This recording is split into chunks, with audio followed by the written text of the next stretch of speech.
और सर मुझे लगता है कि सर इंटरव्यू की जो सबसे बेस्ट स्किल है, जो आपको मास्टर करनी चाहिए वो ये है, कम शब्दों में ज़्यादा बात कैसे रख सकें।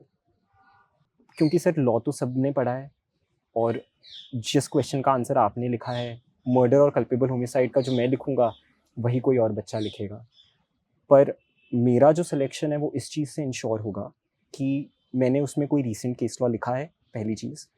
दूसरी चीज़, अगर उस पेपर में किसी ड्राई एरिया से क्वेश्चन पूछा गया है, जो आधे से ज़्यादा बच्चे अटेम्प्ट नहीं कर पाए होंगे क्योंकि उन्होंने वो पोर्शन पढ़ा नहीं होगा, तो क्या मैं उसका आंसर लिख पाया हूँ? तीसरी चीज़, मैं लैंग्वेज में किस तरीके से अपने आप को अपना अटेम्प्ट कर रहा हूँ और स्पेशली जो मेरे वीकर लैंग्वेज है, मैं उसमें कितना ओवर कॉम्पेंसेट कर पा रहा हूँ। और चौथा sir time management. Personally sir जो मुझे लगता है कि जो आप खुद घंटे लगाते हैं अपनी स्टडी टेबल पे बैठ के, मुझे तो हमेशा वही रिजल्ट देते हैं। एनएलआईयू ट्राई लीगल कैम्ब्रिज का सबमिट था, तो उसमें मैं और मेरी टीम विजेता रहे। अरे वाह! सुराना सुराना का एक इंटरनेशनल ऐसे कॉम्पिटिशन था, उनके सारे पैनलिस्ट यूनाइटेड नेशंस के ऑफिसर्स थे, तो उसमें हमें विनिंग पोजीशन मिली, उसका इंटरनेशनल जर्नल में पब्लिकेशन हुआ हमारा। और सर ये कॉम्पिटिशन है, तो इसमें एज की बात है। इसमें वो ये नहीं देख रहे हैं कि आपकी नॉलेज कितनी है, वो ये देख रहे हैं आपकी नॉलेज दूसरे से कितनी बेटर है। और सर अब तो मैं ये भी कहूँगा कि लाइव लॉ का सब्सक्रिप्शन बहुत इंपॉर्टेंट है, क्योंकि जिस तरीके से इंटरव्यू गया और जिस तरीके से दूसरे स्टेट्स अपना पैटर्न चेंज कर रहे हैं प्री और मेंस का, आपको रीसेंट लैंडमार्क जजमेंट्स जो हैं उनकी नॉलेज बहुत इंपॉर्टेंट है। सर मुझे लगता है आपको प्रेपरेशन को अपना लाइफस्टाइल बनाना चाहिए, और इसका मतलब ये नहीं है कि आपको दिन में 16-16, 17-17 घंटे पढ़ना है। इसका मतलब ये है कि आप अपने अपने एनवायरनमेंट को इस तरीके का रखें कि सबकॉन्शियसली भी आपकी प्रिपरेशन होती रहे। आज बातें होगी एक ऐसे नौजवान से जो मूलतः बाड़मेर राजस्थान से है, परंतु इनकी परवरिश और पढ़ाई लिखाई पंजाब में हुई। बचपन से ही पढ़ाई में बहुत सिंसियर थे। चूंकि इनके पिता पंजाब कैडर के सीनियर आईपीएस अफसर हैं, इसलिए पिता के तबादलों के साथ इनकी स्कूलें भी बदलती गई।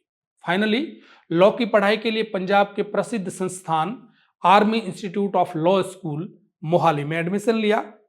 बेशक बड़े अफसर के बेटे थे, लेकिन ग्लैमर और लग्जरी लाइफ स्टाइल से कोसों दूर रहे।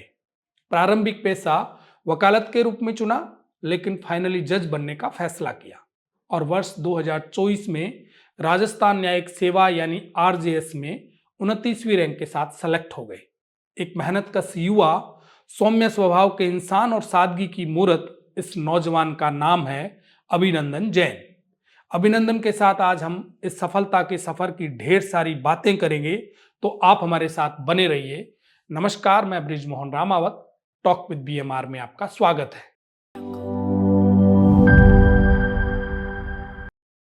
अभिनंदन, टॉक विद बीएमआर में आपका बहुत बहुत स्वागत। धन्यवाद।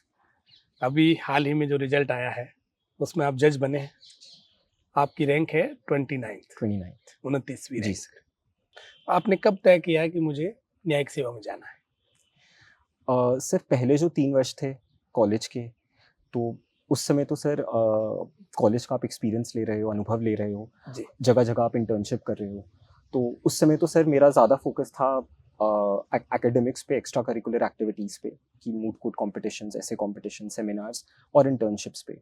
तो सर हर साल मैंने डिफरेंट डिफरेंट फील्ड में इंटर्नशिप की। 1 साल सर लिटिगेशन में, 1 साल कॉर्पोरेट में, और कोर्ट इंटर्नशिप्स भी फिर मैंने की। तो कहीं न कहीं सर मुझे लगा कि मेरी पर्सनैलिटी के लिए बेस्ट सूटेड रहेगा न्यायिक सेवा। और सर दूसरा सर ये भी है कि आप फर्स्ट जनरेशन लॉयर हो, जी। तो जो एक रेट ऑफ स्ट्रगल है वो कहीं न कहीं ज़्यादा है। आप अपनी प्रैक्टिस नहीं बिठा सकते। आपको अंदर से लगता है कि आपका समाज के प्रति कुछ दायित्व है, तो कॉर्पोरेट से वो आपको जॉब सैटिस्फैक्शन नहीं मिल सकता। तो लॉ के क्षेत्र में एक फर्स्ट जनरेशन लॉयर के लिए इससे बेहतर विकल्प कोई नहीं था। तो by the starting of 4th year sir, after enough information, जब सब पूरी सूचना मिल गई, उसके बाद सर मेरा ये निर्णय था कि मुझे इसी में करना है कुछ। फिर आपने तय कर लिया कि मुझे अब जुडिशरी में जाना है। बिल्कुल। अच्छा अभिनंदन, एक ये देखा जाता है कि ब्यूरोक्रेट्स के बच्चे पूरे उस ग्लैमर में ही रह जाते हैं, पढ़ने में ज़्यादा रुचि नहीं रखते। सर ये तो परवरिश का श्रेय है सर, परवरिश को ही श्रेय दूँगा मैं इसका। मतलब पिताजी with the grace of God इतनी अच्छी पोज़ीशन पे हैं, और इतने समय से सर उन्होंने काम किया है समाज के लिए, अपने क्षेत्र के लिए इतना अच्छा उदाहरण थे। पर सर जो हमारी परवरिश हुई है एक वो बहुत ही ग्राउंडेड एनवायरनमेंट में हुई है। मेरे पिताजी खुद बाड़मेर से हैं, जो कि राजस्थान का एक ज़िला है, और जिसे कहते हैं ना sir, the small town boy who makes it big. जी। तो उन्होंने हमेशा उसी पर्सपेक्टिव से अपनी जीवन को जिया है कि अपनी रूट्स नहीं भूली हैं कभी। जब आपके पिताजी इस जॉब में आए थे तब तो बाड़मेर की स्थिति अलग थी, पर जी, आज बाड़मेर के बारे में ये कहा जाता है कि ब्यूरोक्रेट्स पैदा करता है बाड़मेर। बिल्कुल, बिल्कुल। आज और चीजें चेंज हो गई। बिल्कुल सर, और सर ये मैं इस तथ्य को लेकर बहुत गौरवान्वित हूँ कि इसकी नींव सबसे पहले मेरे पिताजी ने ही रखी थी। पहले तो नहीं सर, बट जो कुछ इनिशियल फ्यू में उन्होंने अपना स्थान लिया था वहाँ पे यूपीएससी में। तो 93 बैच के हैं वो। तो सर तब शिक्षा का स्तर भी अलग था, जानकारी भी अलग थी, एक्सपोज़र अलग था। तो उन्होंने भी कभी कोई कोचिंग नहीं ली। सेल्फ स्टडी से ही उन्होंने उस टाइम पे अपना क्लियर किया था। अच्छा, खुद पढ़ करके खुद बने। पढ़ के किया सर, और उससे पहले उन्होंने चार्टर्ड अकाउंटेंसी का कोर्स किया था, जिसमें उनकी ऑल इंडिया रैंक 23rd थी। पिताजी ने जो स्ट्रगल किया उसके आसपास ही आपका स्ट्रगल नहीं है। हो भी नहीं सकता सर। वो तो वो तो तब उनकी तपस्या थी सर। मेरे लिए तो अपॉर्चुनिटी है सर। उनके लिए sir it was a lot of hard work. तो मुझे तो सर अवसर मिला है, मुझे तो अपॉर्चुनिटी मिली है सर। मैं तो बहुत ब्लेस्ड हूँ, बहुत फॉर्च्यूनेट हूँ। आपकी स्कूलिंग कहाँ हुई? सर स्कूलिंग तो सर थ्रू आउट पंजाब रही है, क्योंकि ट्रांसफरेबल जॉब थी। तो कम से कम 8 से 9 स्कूलों में मेरी एजुकेशन रही है।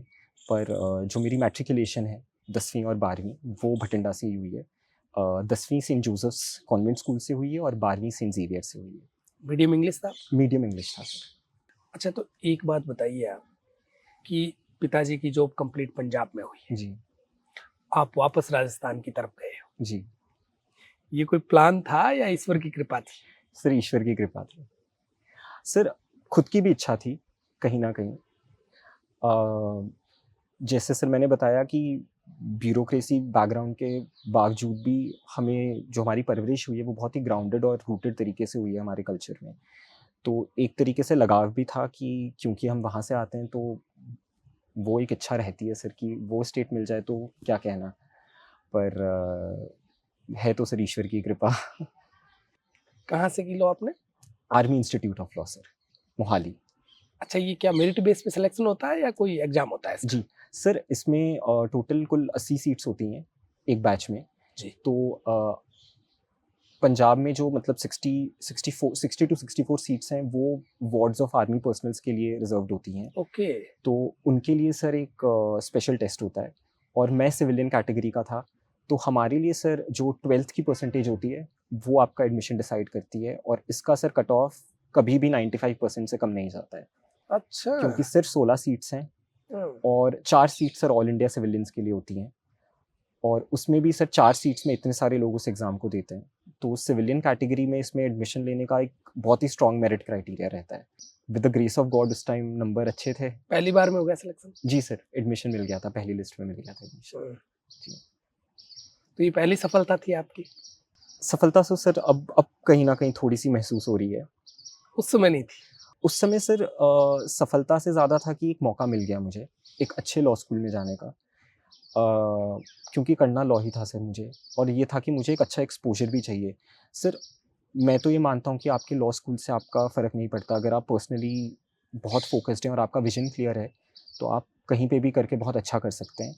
पर मेरा ये मानना था कि मैं ऐसे लॉ स्कूल में जाऊँ जहाँ पे एक्सपोज़र पूरा मिले, जहाँ पे इंटरैक्शन मेरा कंप्लीट रहे, एक्स्ट्रा करिकुलर एक्टिविटीज़ में पार्टिसिपेट करने का मौका मिले। नहीं हुआ सर, और मुझे लगता है सर कहीं न कहीं ये मिथ है कि आप अगर नेशनल लॉ यूनिवर्सिटी से आप कर रहे हैं, तो ही आप आगे कुछ कर सकेंगे। सर मेरे कॉलेज में ने कुछ बहुत ही अच्छे एलुमनाइज़ दिए हैं लॉ के फ़ील्ड को। मेरे कॉलेज से लोग लॉ फर्म्स में पार्टनर्स हैं, हाई कोर्ट में प्रैक्टिस कर रहे हैं, एजीज़ हैं। मेरा जो खुद का 2020 का बैच था, जिससे मैंने लॉ ग्रेजुएशन किया था, उससे अभी तक हमारे बैच से 80 के बैच से 7 लोग न्यायिक सेवा में हैं। अच्छा, क्या बात ऑलरेडी है। 7 लोगों का चयन हो चुका है। आप एक्स्ट्रा करिकुलम में भाग लेते थे? जी, बिल्कुल। क्या हॉबीज थी आपकी? ओरेटरी में, मॉक कोर्ट्स में, मूट कोर्ट्स में, डिबेट्स में? डिबेट्स में, तो मूट कोर्ट्स में बहुत पार्टिसिपेट किया है। सर मुझे लगता है कि जैसे-जैसे उम्र बढ़ती गई और इयर्स बढ़ते गए कॉलेज में, मेरी रुचियाँ भी चेंज होती रही। जैसे पहले और दूसरे साल में कहीं न कहीं था मूट कोर्ट्स में पार्टिसिपेट करने का। फिर उसके बाद पता लगा कि वास्तविकता में जो पब्लिकेशंस होती हैं, उनकी महत्वता बहुत ज़्यादा है। अगर आप एक अच्छी जगह से पब्लिकेशन करवा रहे हैं अपनी आप, तो उसमें फिर सर उसके बाद मैंने उस क्षेत्र में, रिसर्च के क्षेत्र में मैंने भाग लेने की कोशिश की, conferences, seminars. With the grace of God and hard work I managed to get some really good publications. Cambridge में एक पब्लिकेशन हुआ मेरा। अच्छा, जी, जी। क्या बात है। एक सर इनका NLIU ट्राइलीगल कैम्ब्रिज का सबमिट था, तो हम्म, उसमें मैं और मेरी टीम विजेता रहे। अरे वाह। सुराना का एक इंटरनेशनल ऐसे कॉम्पिटिशन था। उनके सारे पैनलिस्ट यूनाइटेड नेशंस के ऑफिसर्स थे, तो उसमें हमें विनिंग पोजीशन मिली। उसका इंटरनेशनल जर्नल में पब्लिकेशन हुआ हमारा। खूब रिसर्च किया आपने। जी, जी। तो आपकी जो पर्सनैलिटी डेवलपमेंट है, उसका जो मेजर पार्ट है, वो ये एक्स्ट्रा करिकुलर एक्टिविटीज़ हैं जी, और बिल्कुल सही कह रहे आपको हो। एक्सपोज़र भी यही देते हैं। तो और सर कॉन्फिडेंस बिल्डिंग का ये सबसे अच्छा टूल है। जब आप रिप्रेज़ेंट करते हो सर अपने कॉलेज को या अपने क्षेत्र को ही, और कुछ भी पोज़ीशन हासिल करते हो तो और कैम्ब्रिज जैसे में जाकर के आप पोजीशन लाते हो, जी, तो ये जी। तो अपने आप में बहुत बड़ी बात गर्व। है। अच्छा अभिनंदन, आपने डाइस को विजुअलाइज कब किया? सर विजुअलाइज़ हमेशा मैंने ये किया था, जो बिल्कुल वास्तविकता मैं आपको बताऊँगा। तो मैंने पहले साल ना नेशनल ह्यूमन राइट्स कमीशन में इंटर्नशिप की थी। तो उस समय बहुत लोगों से मिलने का मौका मिला था, पिछड़े वर्ग के, जिनके अधिकारों से जो वंचित हैं अपने, जिन्हें कहीं न कहीं समाज में वो स्थान नहीं मिलता जो सबको मिलना चाहिए। तो जब मैंने उनके साथ वार्तालाप किया, जब उनकी कहानी जानी, तो उस समय ये एहसास हुआ कि ये तो राजधर्म है। आप अगर न्याय दे सकें, आप उससे बड़ा कोई काम नहीं करेंगे। उनमें से मुझे किसी ने बोला था कि अगर हमें पेंशन नहीं मिल रही है इतने सालों से, तो हम इतनी दूर से 3 बसें बदल के 2 रिक्शा लेकर अपने ज़िले के न्यायालय में जाते हैं अपने गाँव से 3 घंटे का सफ़र करके, ताकि हमारे केस की सुनवाई हो सके, और हम ये 4 सालों से कर रहे हैं। तो जब वो डाइस पे बैठा, एक दिन हमें पानी भी पूछ ले, सीट ऑफ़र कर ले वहाँ पे, थोड़ी-सी दया दिखा दे, तो हमें लगता है कि हमें उम्मीद फिर से दिखती है। तो सर, जो लोगों की न्याय के प्रति उम्मीद थी ना, उसने मुझे ज़्यादा प्रोत्साहित किया इस क्षेत्र में आने के लिए। क्योंकि सर आप किसी की भी उम्मीद बन सकें, उससे बेटर काम नहीं होगा। तो सर कभी डाइस को विजुअलाइज़ नहीं किया इस अपनी तरीके से। चीजें फील करिए। बिल्कुल। मेरा सर थोड़ा-सा स्ट्रॉन्ग सूट भी, मुझसे इंटरव्यू में भी यही पूछा गया था कि आपकी बिगेस्ट स्ट्रेंथ क्या है? तो मेरा उसमें भी आंसर यही था कि मेरी बिगेस्ट स्ट्रेंथ मेरा हार्ड वर्क है और मेरी एम्पैथी है। और सेकंडली सर मेरा इंटेंट बहुत क्लियर था इंटरव्यू में जाने से पहले। 2 चीज़ें जो मैंने अपने आप को बोली थी इंटरव्यू में जाने से पहले, जिससे मुझे कॉन्फिडेंस भी रहा था, वो पहला तो ये था कि ऑथेंटिसिटी पे कॉम्प्रोमाइज़ नहीं करना है। जैसे हो वैसा अपने आप को प्रस्तुत करो, बना के कुछ नहीं करना। कुछ बनाना नहीं है। हम्म, क्योंकि आप अगर इतनी सत्यनिष्ठा और इतनी आदर्शवादी बातें बोर्ड के सामने कर रहे हैं, तो वो लगना भी चाहिए कि आप उस लायक है कि आप अपने मुँह से वो लफ्ज़ निकाल सकें, और और वो कहीं आर्टिफिशियल तो नहीं हो। बिल्कुल सर। हाँ। और वो बहुत सीज़न्ड लोग हैं सर, वो बहुत एक्सपीरियंस्ड हैं सर। तो मुझे यही था, ऑथेंटिसिटी रखो, क्वेश्चंस में भी और कंडक्ट में भी। क्वेश्चंस में इस तरीके से कि अगर कुछ नहीं आ रहा है, तो सर झुका के बोल दीजिए कि सर नहीं आता, और कंडक्ट में इस तरीके से कि कहीं पे भी बनाओ मत अपने आप को, बनावटी व्यवहार मत करो। दूसरा सर जो मैंने अपने आप को कहा था, वो ये था कि अगर मुझे किसी प्रश्न का उत्तर आता भी है, तो उत्तर देने से पहले 2 सेकंड का पॉज़ लेकर उस प्रश्न के बारे में मैं फिर से विचार करूँ और फिर उत्तर दूँ। अच्छा, कहीं गलत नहीं दे दो, कहीं गलत ना दे दूँ, और कहीं न कहीं सर समझने में गलती ना हो जाए। बिल्कुल, और कहीं न कहीं सर उस समय जब आपको कोई प्रश्न पूछता है और आपको वो उत्तर आता होता है, तो आप वो स्ट्रीक ऑफ ओवर कॉन्फिडेंस नहीं लगना चाहिए। आत्मविश्वास बहुत महत्वपूर्ण है। तो ये पॉइंट बहुत ही अच्छा है, सही। बिल्कुल। हाँ। और सर मुझे लगता है कि सर इंटरव्यू की जो सबसे बेस्ट स्किल है, जो आपको मास्टर करनी चाहिए, वो ये है, कम शब्दों में ज़्यादा बात कैसे रख सकें। क्योंकि सर आप उनका अटेंशन कुछ समय तक ही होल्ड कर सकते हो। तो अगर आपने टू द पॉइंट बात नहीं करेंगे, अगर आप आगे-पीछे घूमेंगे, तो फिर वो भी आपको आगे-पीछे घुमाएँगे। अटेंशन हटने में ज्यादा देर नहीं लेती। नहीं लगेगी ज़्यादा देर। अटेंशन तो नॉलेज के साथ बनी रहती है। बिल्कुल। और सर नॉलेज तो सर अब वे जो ऑफ प्रेजेंटेशन कह दो। 100% सर, क्योंकि मेरा ये मानना है कि जो इंटरव्यू तक पहुँचे हैं, नॉलेज की तो कहीं कमी नहीं है। वहाँ पे जो चीज़ सर मैटर करती है वो आपकी प्रेजेंटेशन है, आपकी प्रेजेंस ऑफ माइंड है, और आप किस तरीके से अपनी बात को आर्टिकुलेट करके सामने रख पा रहे हैं। कितनी देर चला आपका इंटरव्यू? 25 टू 30 मिनट्स चला सर। कितने सवाल हो गए होंगे? फॉलो अप क्वेश्चन सब मिला के अगर देखूँ तो सर 30 से ऊपर ही थे सवाल। मैंने इनफैक्ट आके लिस्ट भी बनाई थी सब प्रश्नों की, और मैंने देखा था कि मैंने क्या क्या गलतियाँ की है। खुद मैंने अपने आप को नंबर देने की कोशिश की थी कि मैंने इसका शायद गलत दे दिया, इस पे शायद आई डोंट नो बोला, तो कुछ सर 30 से ऊपर प्रश्न थे। और नंबर कितने दिया आपने अपने आप को? सर क्राइटेरिया तो मुझे पता नहीं था, पर मुझे था कि मेरे अच्छे ब्रैकेट में ही नंबर होंगे, क्योंकि जो वो रिस्पॉन्स था सर, वो जो इंटरेक्शन था वो बहुत पॉजिटिव था सर।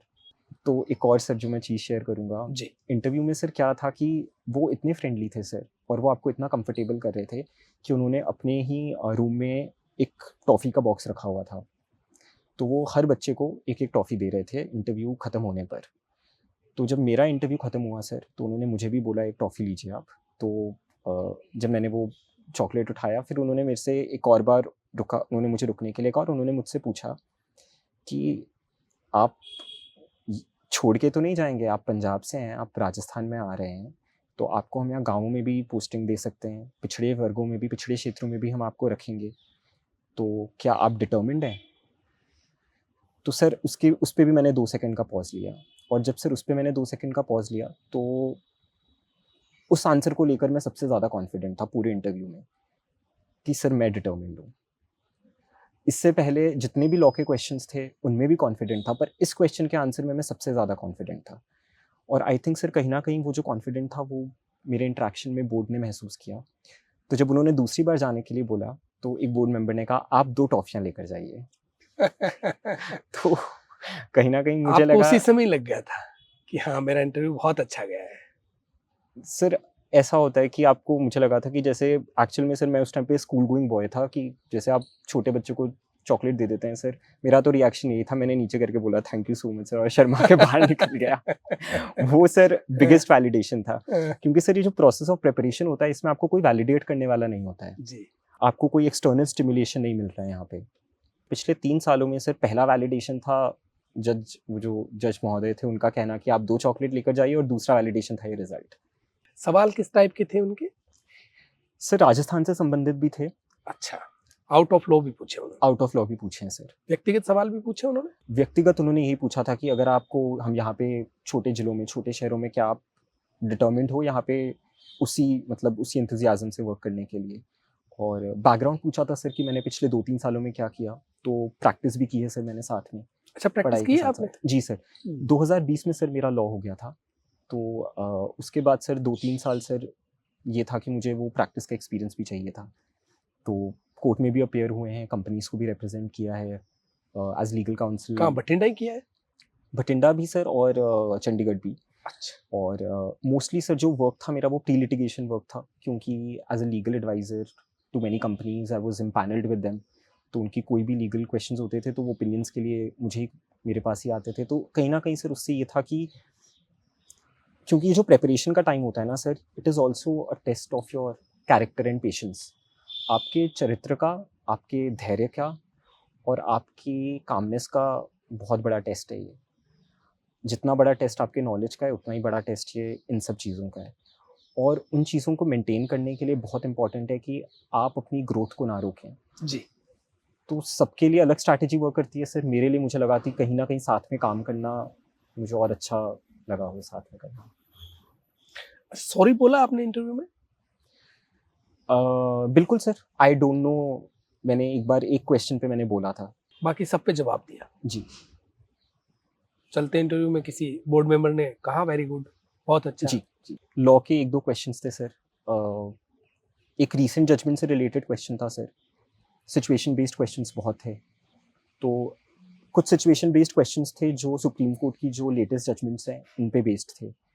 तो क्योंकि मैं वो पढ़ के गया था, तो उस आंसर के साथ जब मैंने वो केस लॉ भी कोट किया साथ में, तो वो कहीं न कहीं मुझे लगता है उन्हें इम्प्रेसिव लगा, तो उस पे उन्होंने बोला था, गुड, वेरी गुड। अच्छा, लॉ में जो नंबर आए उससे आप संतुष्ट हो? जी सर, लॉ के नंबरों से संतुष्ट हैं। अब सर संतुष्ट तो सर वो भी मिथ ही है सर, संतुष्ट तो कभी होते नहीं है। फिर भी भगवान की दया से 29th रैंक है, पर तब भी लगता है कि अगर सिंगल डिजिट रैंक होती तो बहुत बढ़िया था। तो ये तो सर आप पूछेंगे 60 भी होते अच्छा, तो जब सिंगल डिजिट आते तो फिर आपको लगता मैं टॉपर रहता तो ठीक टॉपर रहता, रहता, और आप मुझे फर्स्ट रैंक रहना बिल्कुल चाहिए था। अच्छा, आपने सीरियस होकर के तैयारी शुरू की 4th ईयर में? नहीं सर, तैयारी तब शुरू नहीं की थी। उस समय सर एक निर्णय ले लिया था कि यही करना है। मुझे जुडिशरी में जाना है। बिल्कुल। तो आपने सीरियस तैयारी कब से शुरू की? सर तब मैंने कोचिंग्स के साथ एक्सपेरिमेंट करना शुरू कर दिया था, क्योंकि सब यही कहते थे कि कोचिंग बहुत ज़्यादा इंपॉर्टेंट है क्लियर करने के लिए। हमारे यहाँ तो नॉर्थ में ज़्यादा बच्चे राहुल जी जाके तैयारी करते हैं, और उस समय चंडीगढ़ में भी कोचिंग थी। तो कॉलेज के बाद सर मैं जाता था कोचिंग लगाने के लिए। मैंने कुछ दिन कोशिश की, बट मुझे सर ये रियलाइज़ हो गया कि कोचिंग मेरे लिए वर्क नहीं करेगी। मेरा जो कॉन्फिडेंस है वो सेल्फ प्रिपरेशन से ही ज़्यादा आता है। अच्छा, आपने कोई कोचिंग नहीं ली? फिर मैंने सर कोई कोचिंग नहीं ली। मैंने कुछ दिन गया वहाँ पे, वो केवल देखा आपने? मैंने देखा, और कुछ टाइम मैंने अटेंड भी किया, पर फिर सर 4th ईयर में मैंने ड्रॉप ले लिया था कोचिंग से। और फिर मेरा था कि मेरा एक बार जब कॉलेज कंप्लीट हो जाए, कॉलेज के साथ-साथ भी, तो मैं फिर खुद से ही तैयारी करूँगा। टेस्ट सीरीज़ सर ज़रूर मैंने जॉइन की, मतलब मेंस के टाइम पे टेस्ट सीरीज़ ले ली थी मैंने, मॉक इंटरव्यूज़ दिए हैं, पर कभी कोई फाउंडेशन कोर्स नहीं जॉइन किया सर। और सर जिनके लिए कोचिंग वर्क करती है उनके लिए बहुत बढ़िया है सर, बहुत बच्चे कोचिंग से निकलते हैं। पर्सनली सर जो मुझे लगता है कि जो आप खुद घंटे लगाते हैं अपनी स्टडी टेबल पे बैठ के, मुझे तो हमेशा वही रिज़ल्ट देते हैं। आप कितने घंटे पढ़ते थे? जब नोटिफ़िकेशन नहीं आया हुआ था, तो मैं कोशिश करता था कि कम से कम 5 to 6 आवर्स दूँ हर दिन, घर रह के? घर रहकर, क्योंकि रिविज़न बहुत इम्पोर्टेंट है सर। और सर उस समय मैं साथ में काम भी कर रहा था। मैटर्स भी थे, कुछ लीगल ओपिनियंस भी देने पड़ते थे। तो वर्क के साथ मुझे लग रहा था कि अगर मैं 5 आवर्स भी ऑन अ डेली बेसिस दूँ, तो मेरा पढ़ाई की हैबिट नहीं छूटेगी, और वो रिविज़न की हैबिट मुझे हमेशा रखनी थी सर। और एक बार सर नोटिफ़िकेशन आ गया, तो फिर तो सर उसके बाद आपको पूरा दिन ही अपना झोंकना पड़ता है तैयारी में। फिर तो आप बिल्कुल बिना डिस्ट्रैक्ट हुए जितने भी घंटे दें उतने कम हैं। पर सर मैंने एक चीज़ हमेशा देखी है कि स्ट्रैटेजी बहुत इम्पोर्टेंट है, राइट प्लानिंग बहुत इम्पोर्टेंट है। आप भले पढ़ना लेट शुरू करें, पर आपके पास क्लैरिटी होनी चाहिए कि आपको कितना पढ़ना है और कहाँ से पढ़ना है। तो काफ़ी समय सर नोट्स प्रिपरेशन में लगा। मैंने खुद पर्सनली इन्वेस्ट करके अपने नोट्स बनाए, क्योंकि कॉन्फिडेंस ही उसी से मिलता है। खुद के नोट्स से पढ़ने में ही कॉन्फिडेंस मिलता है। तो सर एक प्लानिंग बहुत इम्पोर्टेंट है, घंटों से ज़्यादा स्ट्रैटेजी ज़्यादा इम्पोर्टेंट है सर, मुझे लगता है। शेयर करना चाहोगे आप स्ट्रैटेजी? तो सर पहला तो था कि मैं अपने वीक एरियाज़ आइडेंटिफ़ाई करूँ, कि जो मेरे कमज़ोर एरियाज़ हैं वो कहीं न कहीं लैंग्वेज है मेरी, और टाइम दोनों? मैनेजमेंट। दोनों? जी। हिंदी और इंग्लिश दोनों? नहीं, हिंदी, केवल हिंदी? केवल हिंदी। हिंदी में मुझे लग रहा था कि कहीं न कहीं वो मेरी वीकनेस है, और दूसरी जो मेरी वीकनेस थी वो थी टाइम मैनेजमेंट। अब सर ये तो प्रैक्टिस से ही आएगा। तो अगर आपके पास सर बात ही नहीं होती कि आप कितने घंटे पढ़ रहे हैं, बात ये होती है आप जितने घंटे पढ़ रहे हैं उसमें क्या कर रहे हैं, आउटपुट क्या मिल रहा है उससे? आउटपुट क्या मिल रहा है। क्योंकि सर जैसे-जैसे आप तैयारी करते हैं आपकी मार्जिनल यूटिलिटी कम हो जाती है, आपकी स्ट्रेंथ कम हो जाती है, आपका उसमें मन लगना कम हो जाता है। तो उस समय बहुत इंपॉर्टेंट है आप उन एरियाज़ पे टारगेट या उन एरियाज़ पे फ़ोकस करें जो आपका मैक्सिमम आपको मार्क्स देगा। और सर ये कॉम्पिटिशन है, तो इसमें एज की बात है। इसमें वो ये नहीं देख रहे हैं कि आपकी नॉलेज कितनी है, वो ये देख रहे हैं आपकी नॉलेज दूसरे से कितनी बेटर है।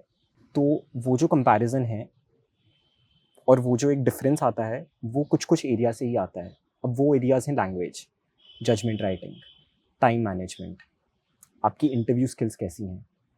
अब सर क्योंकि सर लॉ तो सबने पढ़ा है, और जिस क्वेश्चन का आंसर आपने लिखा है, मर्डर और कल्पेबल होमिसाइड का जो मैं लिखूँगा, वही कोई और बच्चा लिखेगा। पर मेरा जो सिलेक्शन है वो इस चीज़ से इंश्योर होगा कि मैंने उसमें कोई रीसेंट केस लॉ लिखा है, पहली चीज़। दूसरी चीज़, अगर उस पेपर में किसी ड्राई एरिया से क्वेश्चन पूछा गया है, जो आधे से ज़्यादा बच्चे अटेम्प्ट नहीं कर पाए होंगे क्योंकि उन्होंने वो पोर्शन पढ़ा नहीं होगा, तो क्या मैं उसका आंसर लिख पाया हूँ? तीसरी चीज़, मैं लैंग्वेज में किस तरीके से अपने आप को अपना अटेम्प्ट कर रहा हूँ, और स्पेशली जो मेरे वीकर लैंग्वेज है, मैं उसमें कितना ओवर कॉम्पेंसेट कर पा रहा हूँ। और चौथा सर टाइम मैनेजमेंट, कि उस लिमिटेड 3 घंटे में आप सेम क्वालिटी इंश्योर करते हुए शुरू से लेकर एंड तक किस तरीके से पेपर कंप्लीट कर रहे हैं। और सर ये मैंने एरियाज़ आइडेंटिफाई कर लिए थे कि मुझे इन एरियाज़ पे ही वर्क करना है। अच्छा, हिंदी की तैयारी कैसे की आपने? आइडेंटिफाई तो कर लिया आपने। जी। तो सर क्योंकि मैं मध्य प्रदेश की भी साथ में तैयारी कर रहा था, तो सर एक तो डिग्लॉट एडिशन के बेरैक्ट, विधिक हिंदी बहुत ज़्यादा इम्पोर्टेंट है। तो उसके लिए सर मैंने डिग्लॉट एडिशन के बेरैक्ट लिए और अपनी खुद की ग्लॉसरी प्रिपेयर की। और सर उस ग्लॉसरी ने सिर्फ मुझे मध्य प्रदेश में ही नहीं मदद की, बल्कि पर मुझे राजस्थान में भी मदद की, क्योंकि जो हिंदी लीगल एरिया से ऐसे आया था हिंदी में, उसमें वो मेरी वहाँ पे वोकैबलरी यूज़ हो गई। तो एक तो सर खुद की ग्लॉसरी प्रिपेयर की मैंने, दूसरा सर राजस्थान पत्रिका का जो एडिटोरियल है वो मैं रिलीजियसली पढ़ रहा था, क्योंकि सर उससे दो फ़ायदे हो रहे थे। एक तो राजस्थान में उस समय क्या चल रहा है, क्या करंट है, उससे उससे आपका परिचय होता रहता है। तीसरा जो था वो था दृष्टि आईएएस, उनकी एक पुस्तिका आती है सर। उस पुस्तिका में जितने भी करंट और नए टॉपिक्स हैं उन पे आपको एक ऑर्गेनाइज तरीके से मैटर मिल जाता है। तो मुझे था कि लैंग्वेज तो इम्प्रूव करनी है, बट कंटेंट पे कॉम्प्रोमाइज़ नहीं करना है। कंटेंट भी इक्वली इम्पॉर्टेंट है। तो और सर जब ये तीन मेरे मेन सोर्सेस थे सर। और सर जो चौथी चीज़ की थी, मैंने कुछ 20 से 25 टॉपिक्स आइडेंटिफाई कर दिए थे, क्योंकि मेरी हिंदी वीक है, ऑन द मोमेंट मैं वो वर्ड्स नहीं सोच सकता और उस तरीके से पेपर नहीं कंप्लीट कर सकता। तो मैंने सोचा था कि मैं 20 से 25 टॉपिक्स आइडेंटिफाई करूँगा, उन्हें खुद लिखूँगा इंटरनेट के हेल्प से और न्यूज़पेपर की हेल्प से। अच्छा, लिखना कब से स्टार्ट किया आपने? 1 साल पहले स्पेशली से। हिंदी? 1 साल पहले से सर। 2024 में अगर परीक्षा थी तो मैंने 2023 में लिखना शुरू कर दिया रोजाना था। लिखते थे? नहीं सर, हफ्ते में 2 ऐसे लिख लेता था मैं। और इंग्लिश का? इंग्लिश में नहीं लिख रहा था मैं। अच्छा, कभी नहीं लिखी आप? इंग्लिश में मैंने कभी नहीं लिखा। और कोई स्पेशली तैयारी भी नहीं की? तैयारी सर बस ये न्यूज़पेपर एडिटोरियल्स पढ़ लेते थे, लिख के कुछ नहीं और हुआ? रिटन प्रैक्टिस सर सिर्फ मेन से पहले जो मॉक पेपर्स दिए थे उसमें सिर्फ हिंदी के ऐसे लिखे थे। और लॉ का? लॉ के लिए भी सर मैंने मॉक पेपर्स दिए थे मेन से पहले। मॉक पेपर्स के अलावा घर में कोई राइटिंग प्रैक्टिस की बिल्कुल, आपने? बिल्कुल, बिल्कुल सर। जैसे मैंने बताया, टाइम मैनेजमेंट बहुत इम्पोर्टेंट था। हाँ। तो वो जो स्ट्रैटेजी में 5 घंटे होते थे, वीकेंड्स पे मैं सोचता था कि उन 5 घंटों में से मैं 2 घंटे सिर्फ आंसर राइटिंग को दूँगा। सर पेपर लिखते वक़्त भी प्लानिंग बहुत इम्पोर्टेंट है, क्योंकि 3 नंबर के भी क्वेश्चन हैं, 4 नंबर के भी क्वेश्चन हैं और 8 नंबर के भी क्वेश्चन हैं और जजमेंट भी है। तो आपको उसी समय पता होना चाहिए कि आपको एक क्वेश्चन को कितना समय देना है और एक पोर्शन को कितना समय देना है। तो मेरे हिसाब से सर अगर आप 1 घंटे की वीकली बेसिस पे भी रिटन प्रैक्टिस कर रहे हैं और अपने आप को टाइम कर रहे हैं, तो उससे भी बहुत मदद मिलती है। तो वो टाइम मैनेजमेंट में सर बहुत इम्पोर्टेंट था। इसी वजह से सर कोई पेपर छूटा नहीं। आपने एग्जाम देते वक्त हर सवाल का एक टाइम मैनेजमेंट किया, हर बिल्कुल। पोर्शन का टाइम मैनेजमेंट बिल्कुल। किया, और इन चारों पेपर में आपने कुछ भी नहीं छोड़ा, कुछ भी नहीं छोड़ा। और लास्ट में जाते जाते जल्दबाजी भी नहीं की। ऐसा एग्जामिनर को नहीं लगा कि इन्होंने फटाफट लिखा है? सर जो क्रिमिनल लॉ का पेपर था, हम्म। उसमें जो जजमेंट का लेंथ था वो नेचुरली बड़ा था, क्योंकि उसमें उन्होंने पूछा था कि आपको दोनों में चार्जेस भी बनाने हैं। सर सिविल से ज़्यादा लेंथी कहीं न कहीं क्रिमिनल रहता है, क्योंकि पहले तो आपको आइडेंटिफ़ाई करने हैं सही ऑफेंसेस क्या हैं, उसके बाद उनके चार्जेस फ्रेम करने हैं, उसका फॉर्मेट भी बड़ा है। तो जजमेंट राइटिंग के लिए मैंने दोनों पेपर्स में सेम टाइम निकाला था, पर क्रिमिनल में नेचुरली पेपर की लेंथ और जजमेंट की वॉल्यूम की वजह से टाइम की ज़रूरत ज़्यादा थी। तो लास्ट की जो जजमेंट थी, थैंकफुली उसमें 2 ही सेक्शंस के चार्ज थे। पर वहाँ पे सर कहीं न कहीं मैंने थोड़ा-सा स्ट्रैटेजिकली प्ले किया और मैंने जो एविडेंस वाला पोर्शन था उस पे ज़्यादा फ़ोकस किया, और जो फैक्ट्स थे और जो फॉर्मेट का रेपिटेशन था उस पे कम फ़ोकस किया। क्योंकि मुझे था कि मुझे वो लास्ट में साइन तो करके आनी है जजमेंट, अधूरी नहीं छोड़नी। सेंटेंस लिख के वो साइन जो होता है, साइन जेएमएफसी, वो मुझे लिख के आना है।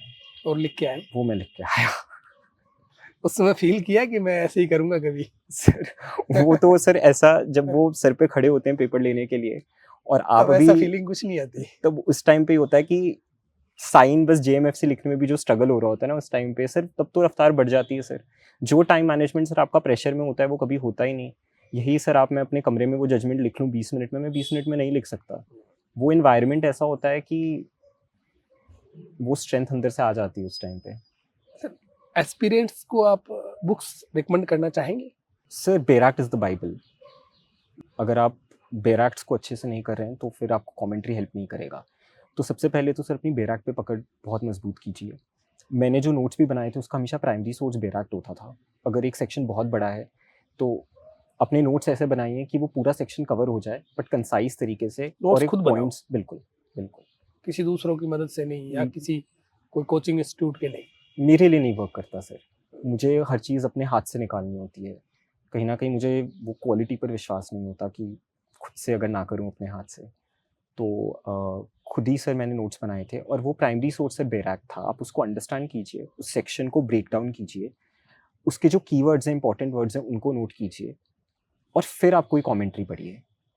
तो सर मैं जो बुक्स रिकमेंड अगर मुझे कोई बुक्स रिकमेंड करनी है, तो आईपीसी के लिए तो सर मैंने पिल्लई पीएसए पिल्लई थी, मैंने उसी को कंसल्ट किया था। जी।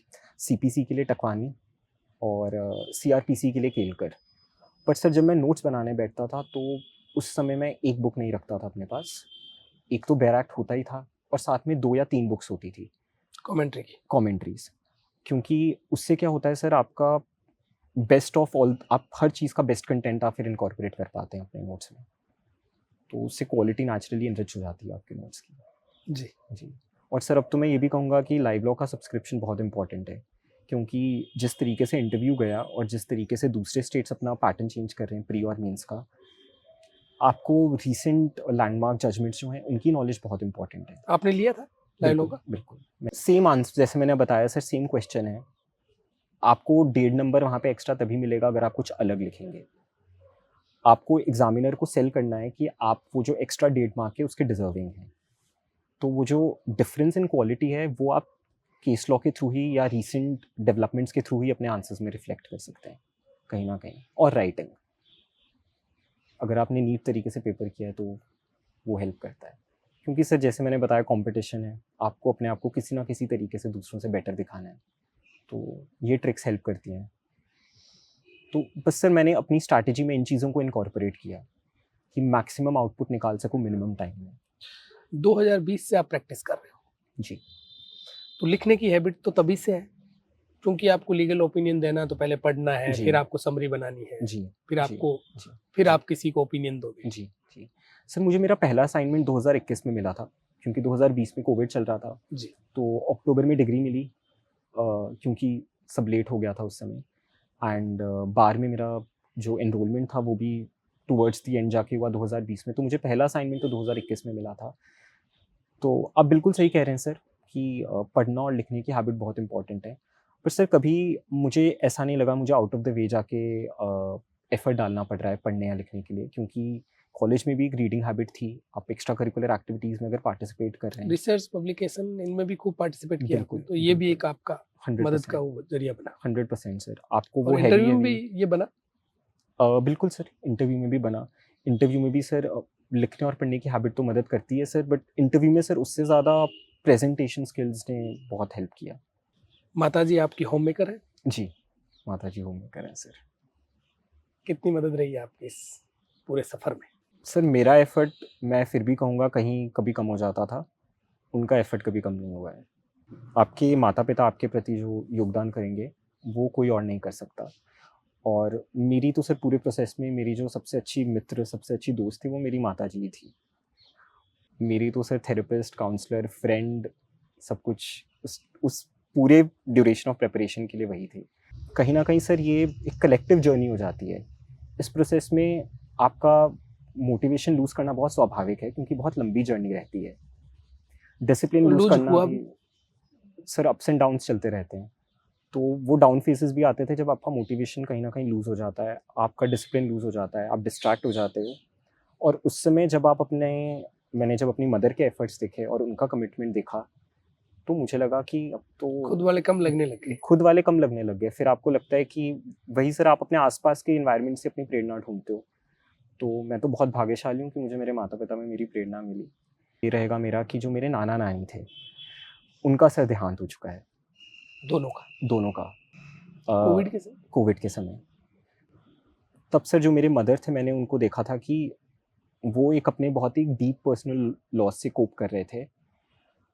बट उस समय भी बैक ऑफ द माइंड उनका था कि मेरी पढ़ाई और मेरा शेड्यूल अफेक्ट डिस्टर्ब नहीं ना हो। होना चाहिए। और मुझे लगता है सर वो त्याग का सबसे बड़ा उदाहरण है।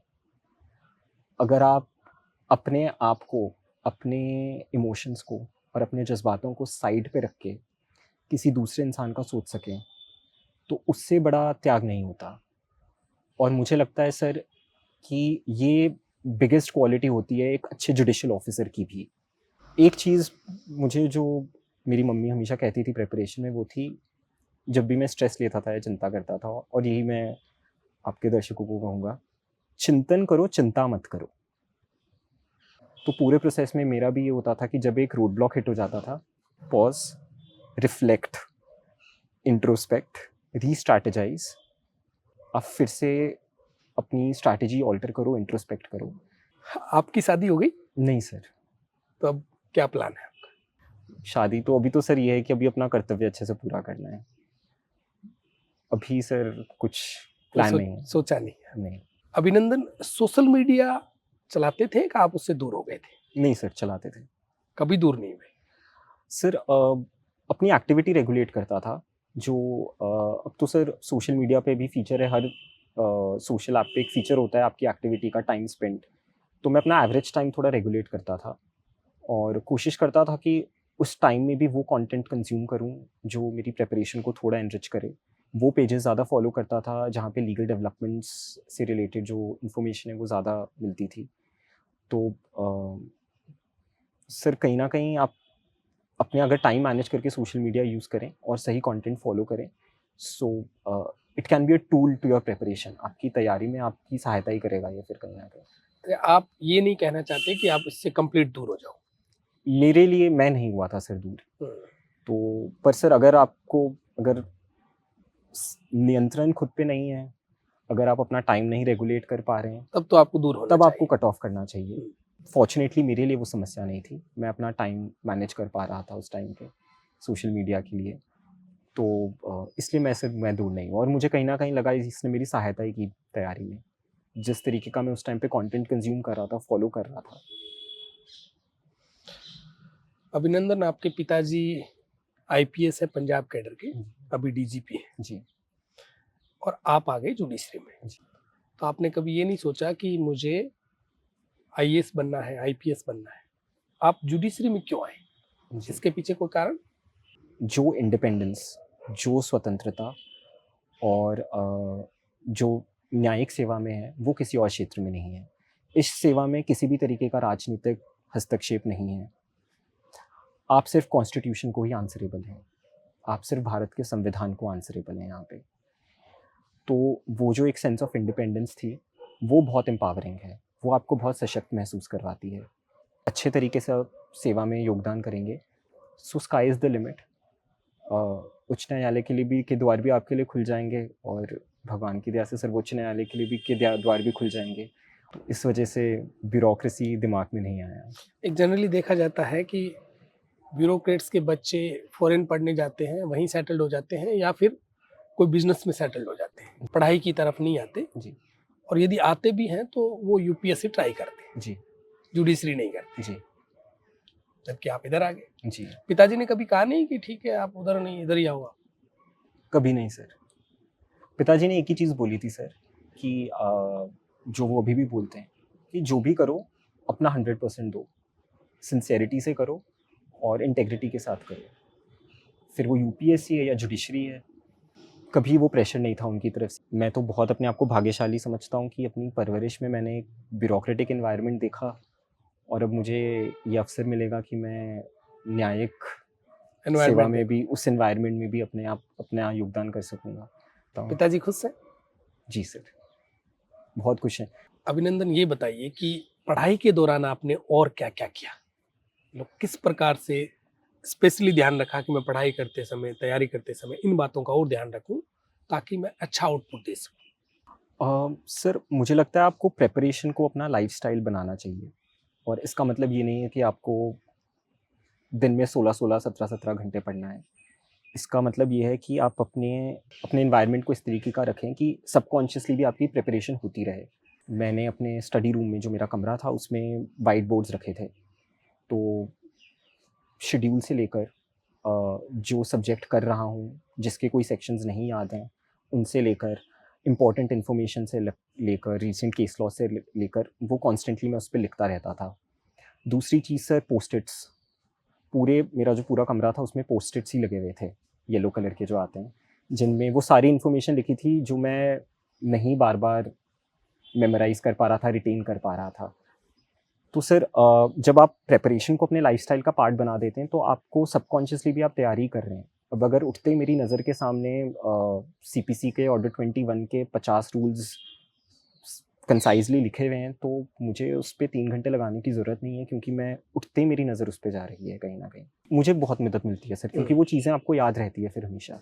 तो सर इस तरीके से ये मुझे लगता है इसने मुझे बहुत मदद किया इन चीज़ों में। जी। आप राजस्थान के एक छोटे शहर बाड़मेर से आते हो।